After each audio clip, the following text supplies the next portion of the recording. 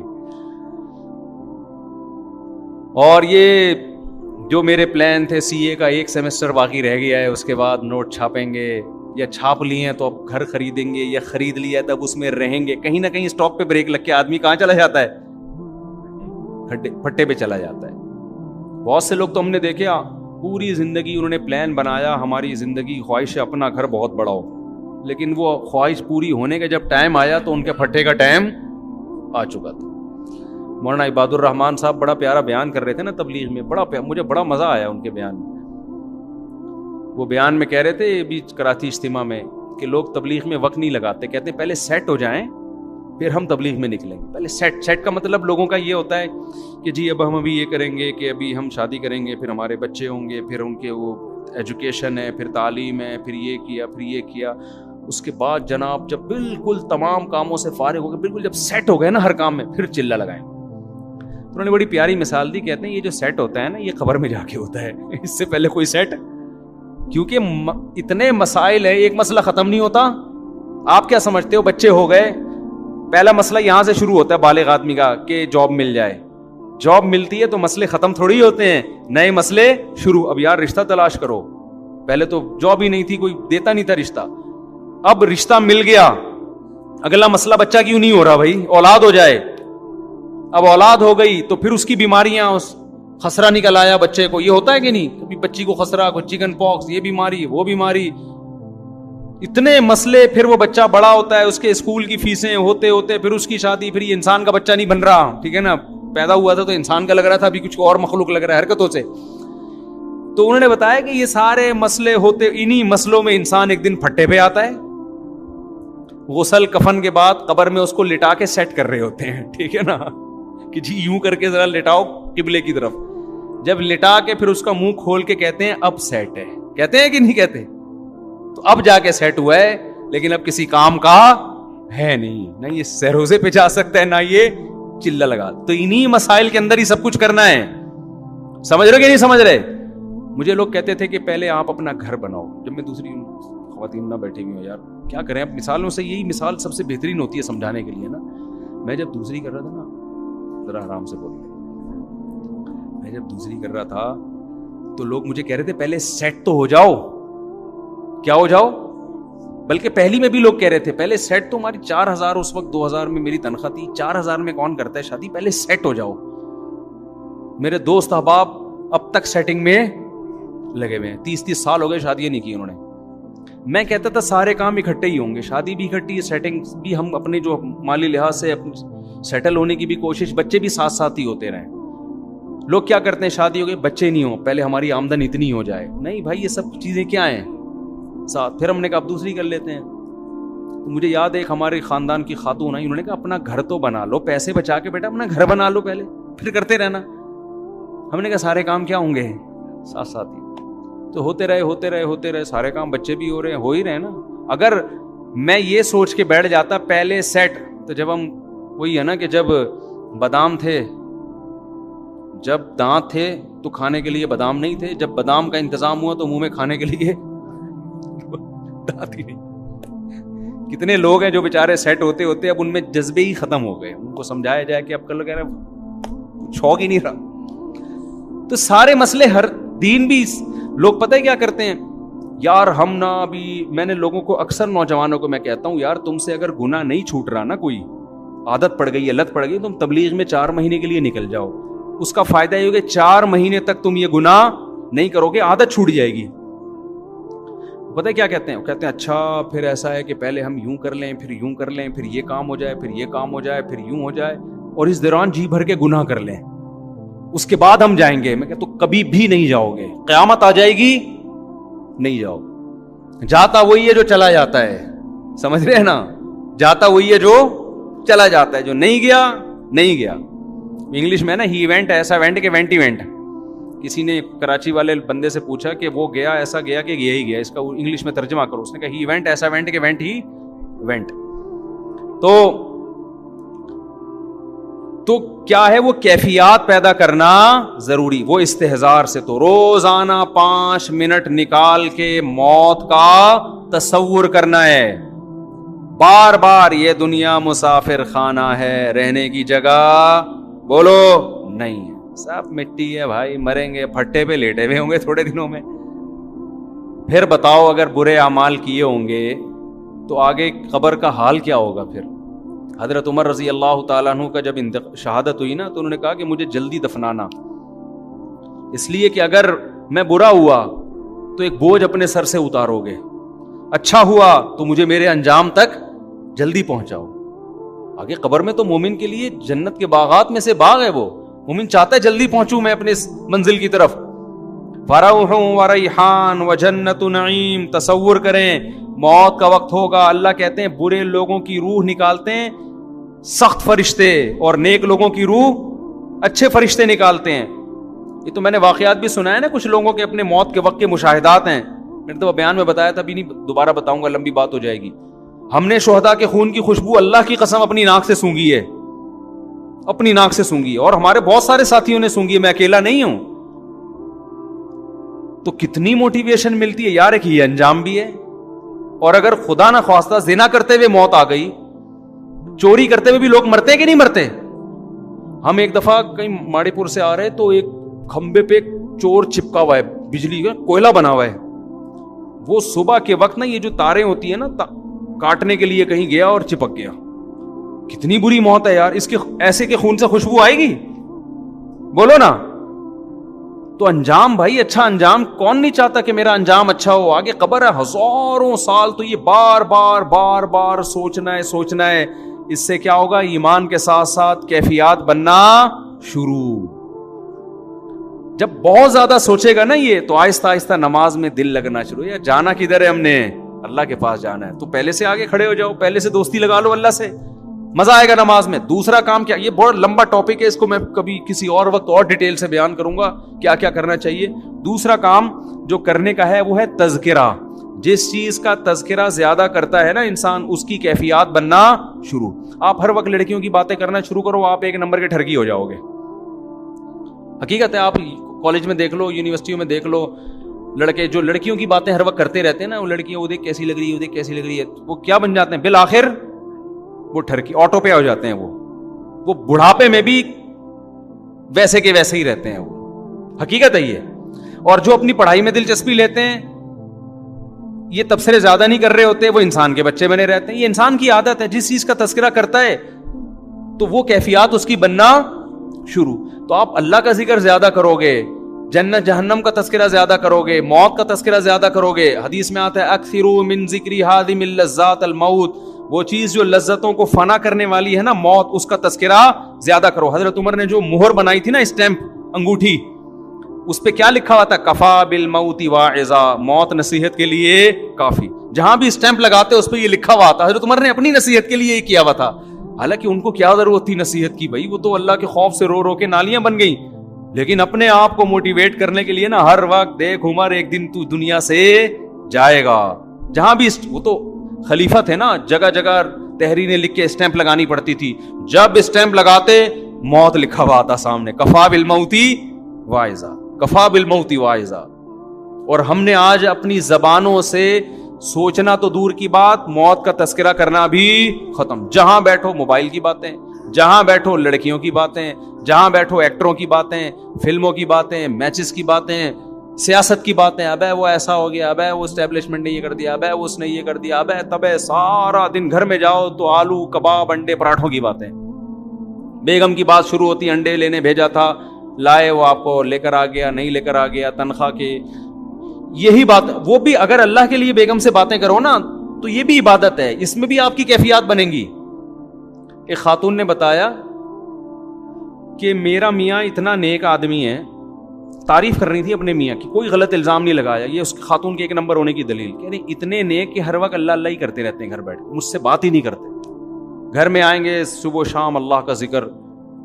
تو میں نے کہا وہ نیک تو ہے مگر اس کے پاس علم بولو نہیں ہے. اگر اس کے پاس علم ہوتا نا تو اللہ کو راضی کرنے کے لیے وہ گھر والی کو ٹائم دیتا لازم. کیونکہ ہمارے نبی سے زیادہ کون ذکر اللہ کرے گا؟ ہمارے نبی حضرت عائشہ کے پاس اپنی ازواج کے پاس بیٹھتے تھے، بات چیت کرتے تھے، ہنسی مذاق کی باتیں کرتے تھے، پرانی کہاوتیں سنا کرتے تھے رسول اللہ صلی اللہ علیہ وسلم.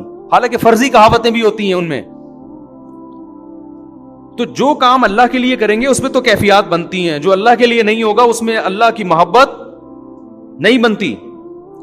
تو جب اللہ کا تذکرہ یا اللہ کو راضی کرنے کا عمل زیادہ ہوگا تو آہستہ آہستہ وہ کیفیات بننا بولو شروع. دیکھو رمضان میں زیادہ انسان اللہ کے قریب ہوتا ہے نا, وجہ کہ روزہ رکھ رہا ہے سارا دن, تراویح پڑھ رہا ہے, کچھ نہیں تو دوسرے مہینوں کی نسبت تھوڑا بہت اللہ کا نام زیادہ لے لیتا ہے اپنی زبان سے, تو یہ اور زیادہ ہو جائے تو وہ کیفیات اور زیادہ بننا شروع. اس لیے صبح و شام کی تسبیحات ہیں, یا عام محفلوں میں انسان اللہ کی بات زیادہ کرے, ہر وقت دنیا کے تذکرے, بزنس کے, کاروبار کریں, وہ بھی ضرورت ہے معاشرے کی, لیکن تھوڑا سا اللہ کا بھی تو تذکرہ زبان پہ لے کر آئیں. اور موت کا تذکرہ تو بہت زیادہ بڑھا دیں, خاص طور پہ جو پراپرٹی میں دلچسپی لینے والے لوگ ہیں نا, ذاتی مکان, ذاتی بنگلے, ان کو تو چاہیے ہر وقت قبر قبر کرتے رہا کریں, کیونکہ جتنی دنیا کی محبت پراپرٹی والوں میں ہوتی ہے, ذاتی گھر والوں میں, اتنی ایک کرائے کے گھر والے میں نہیں ہوتی. وہ تو بار بار میرا مکان, میرا مکان, میرا گھر, میری, دیکھو اتنا موٹا سریا ڈالا میں نے اس میں, اور اتنا یہ ایسی دیوار, وہ تو اس کو اگر فرشتہ آگے بولے نکل لے, وہ کہے گا ابے سالے 5 کروڑ کا میں نے گھر بنایا ہے بھائی, تو چھپڑے میں رہے, شیٹوں میں رہ رہا ہے, اس کو فرشتہ کہے نکل لے, وہ کہے گا شاید وہاں کچھ اچھے حالات ہوں بھائی, نکل لیتے ہیں بڑے آرام سے. کیا خیال ہے؟ غریب آدمی کے لیے مرنا اتنا مشکل نہیں ہے. سارا مسئلہ کس کے ساتھ ہے؟ دولت مندوں کے ساتھ. وہ ہزار اس کے بنگلوں سے ان کی روح نکلنا بڑا مشکل کام ہے بھائی, وہ ان کو تو ہر وقت قبر قبر قبر, اور وہ بالکل بھی قبر کی بات, غریب تو پھر بھی کر رہا ہوتا ہے, امیر بالکل قبر کی باتیں نہیں کرتا. اس سے اس کے دل میں دنیا کی محبت, کیفیات دنیا کی بنتی ہیں, اللہ کی نہیں بنتی, قبر کی نہیں بنتی. صحابہ کرام میں بعض ایسے کروڑ پتی تھے, حضرت عثمان تو بہت مالدار تھے, کیفیات کیسی تھیں, ایک ایک رکعت میں پورا قرآن ختم کیا ہے عبادت میں. حالانکہ آج کسی کے پاس اتنی دولت ہو, اس کا عبادت میں اتنا دل لگے گا ہے بھائی, کہے گا یار یہ کر لو, وہ تو یہ گھومتا ہی رہے گا. تو صحابہ کرام میں جو بڑے بڑے مالدار تھے, ایسے عبادت کے ان کے جذبے, دعاؤں میں, تو یہ کیفیات زبان کے تذکرے سے بنتی ہیں اور بار بار سوچنے سے. اللہ سمجھنے کی, عمل کی توفیق عطا فرمائے.